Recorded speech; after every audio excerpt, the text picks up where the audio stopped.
Hello, friends. This video, we're going to be talking about wellness, our mental wellness and overall wellness. The reason why I put wellness into these video sets is because I know that we just have a hard time today in today's world with anxiety and depression. And really, when it comes down to it, the overarching problem is that when we have depression and anxiety, it pulls us away from our identity and it pushes away our purpose. And then we get kind of lost and we get depressed and we have greater anxiety because we forget or we're just not sure who we are and we're just not sure what our direction is. So, depression and anxiety definitely are directly connected with our identity and understanding who we are as a person. So just remember that and keep that in the back of your mind or the forefront of your mind, because it is really important that we teach our children who they are and what their purpose is and that they have a purpose in this life. Other things, though, in our environment actually contribute to some of those thoughts that come into our head. And so when we're looking at wellness, what we want to check on are our 5 areas of wellness. This is our overall overarching well-being for us as a person. And there are those 5 different areas of wellness, which include our physical body. Our physical body needs to be healthy and it needs to be strong in order for us to really think correctly. Everything is connected to our brain and the frontal lobe of the brain, which brings the blood flow up so we have more oxygen in our brain so we can think. And really, what the frontal lobe of the brain does is allows us to create critical thinking. We have critical thinking skills, but also create long-term thoughts or long-term consequences for things. So if we have a lot of depression or we have a lot of anxiety, our blood flow actually is shut down in our frontal lobe of the brain and our blood flow decreases there. And when that happens, we really have a harder time being able to administer that foresight that we so desperately need. So, in other words, we have a hard time looking ahead into the future and really seeing any consequences. So, you think of a young child who does things a lot, they make a lot of different mistakes, right? A lot of times that is because their frontal lobe isn't fully developed yet. And so they don't understand the consequences in the future for the things that they do sometimes. And we have to direct them. That's why we're there, to direct them and to teach them, if this happens, then this will happen. And we practice those things and we show them consequences and choices so that they can start developing more of that blood flow to the frontal lobe of the brain as their frontal lobe develops.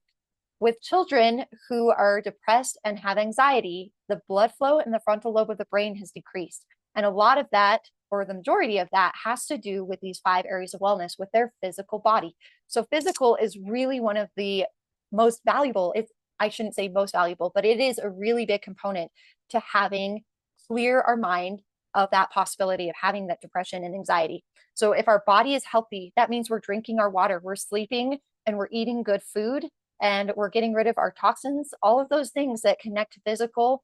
We're getting our exercises, we're growing our muscles and getting stronger. All of those things are really, really important when it comes to helping our brain overcome or not even get into really depressive or anxious states. The other thing is, so that's number 1. We have our physical, then we have our social. Our social, I could go off on social so much because we are missing social aspects of communication and of human touch and all of these things with our technology. There's so many things that we can talk about with this section, but social or sociality is so important to our well-being. So it's important that our kids get out, that they meet new people, and that they make personal connections, not just on their phones, but personal connections with people, that they're touched like in good ways, hugs, or that they're loved. I know there's been a study, and you probably have heard these studies where they leave animals in a corner all by themselves and they just get sick and die, and then they have them with groups, and it changes things. So for the mental health and the overall wellness of a person, they must be able to have those social interactions. So we have physical and social, and then we have our emotional. We talked about that in art and how we can express ourselves in art, and that expression is really important, and being able to process those emotions are important. So that's 3rd. And then the 4th one is intellectual, and that's how we gain knowledge. We actually improve our mental state by learning. And so if we can get our kids to really enjoy learning and be lifelong learners, that's really going to help their mental wellness all around forever. So intellectual is another one. And then the 5th one is spiritual. Spiritual gives people a direction. The spirituality helps people understand who they are, their identity, and their purpose. And so it's really important that we share those values and those beliefs with our children and help them gain that and foster those things in faith with that spirituality. So wellness areas, intellectual, emotional, physical, social, and spiritual are all areas that we need to make sure that we're helping scaffold or helping lift in our homes for our children to help them have a healthy mental wellness, because that's a huge problem in today's world. The other one that is added to some of that physical, social, emotional, all of them connected together are words. Be careful with words, because the words will go into our mind, and whatever we focus on, we become. I'm sure you've heard that before. If we focus on it, we become it.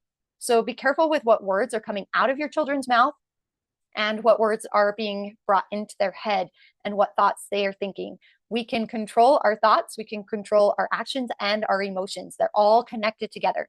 So with this, I would like to share that we do have a course for families that is called the Body, Mind, and Soul series that helps with words and helps us protect our home, inside of our home, and create a happy, loving environment by eliminating words that are hurtful and lots of other things. There's lots of really cool things within that course, but the Body, Mind, and Soul series is really going to help set a beautiful foundation for your family so that when the winds come and the world tries to pop in your home, you guys, your family can take care of it, and they can be shielded and protected from the words and from the hurtful things of the world. These things are so invaluable. If we lose our mental wellness, we lose our identity and we lose our direction and our purpose. And that is not good. That's not a happy place to be. So just so you're aware, there are a lot of things out there that can really help support you. I have other things within my courses. I believe in mental wellness. I believe it's important. And I believe it's probably even more important than teaching our children math, science, and history, and reading and writing. Maybe not quite reading, but kind of reading. Those things come second, and this comes first. So please be sure to be more cognizant about what is happening in your home and how your children are in their well-being, because if they have a happy and a healthy well-being, they'll be able to be successful adults. And that's why this is so valuable for you and your children to know. Keep up the happy wellness, stay healthy and happy, and we'll see you soon. Carpe diem.